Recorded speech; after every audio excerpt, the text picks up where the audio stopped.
It was a wonderful night, such a night as is only possible when we are young, dear reader.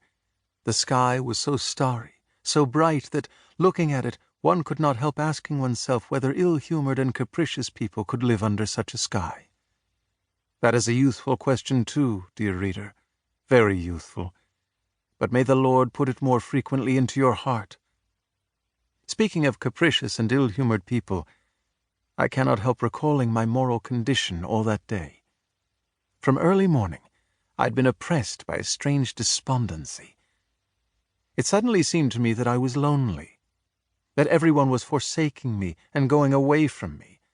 Of course, anyone is entitled to ask who everyone was. For though I had been living almost 8 years in Petersburg, I had hardly an acquaintance. But what did I want with acquaintances?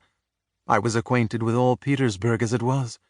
That was why I felt as though they were all deserting me when all Petersburg packed up and went to its summer villa.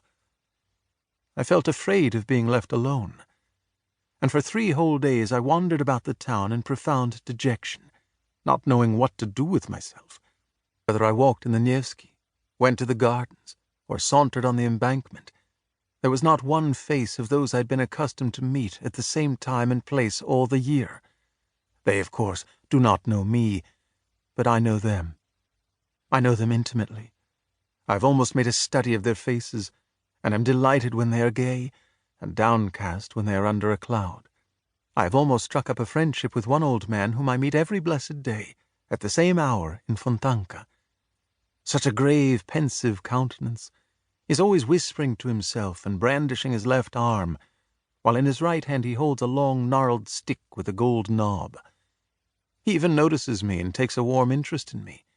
If I happen not to be at a certain time in the same spot in Fontanka, I am certain he feels disappointed. That is how it is that we almost bow to each other, especially when we are both in good humor. The other day, when we had not seen each other for 2 days and met on the 3rd, we were actually touching our hats, but realizing in time, dropped our hands and passed each other with a look of interest. I know the houses, too. As I walk along, they seem to run forward in the streets to look out at me from every window, and almost to say, "Good morning! How do you do? I'm quite well, thank God, and I'm to have a new story in May." Or, "How are you? I'm being redecorated tomorrow."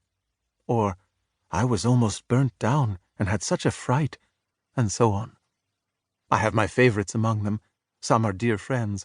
One of them intends to be treated by the architect this summer. I shall go every day on purpose to see that the operation is not a failure. God forbid! But I shall never forget an incident with a very pretty little house of a light pink color. It was such a charming little brick house. It looked so hospitably at me, and so proudly at its ungainly neighbors, that my heart rejoiced whenever I happened to pass it.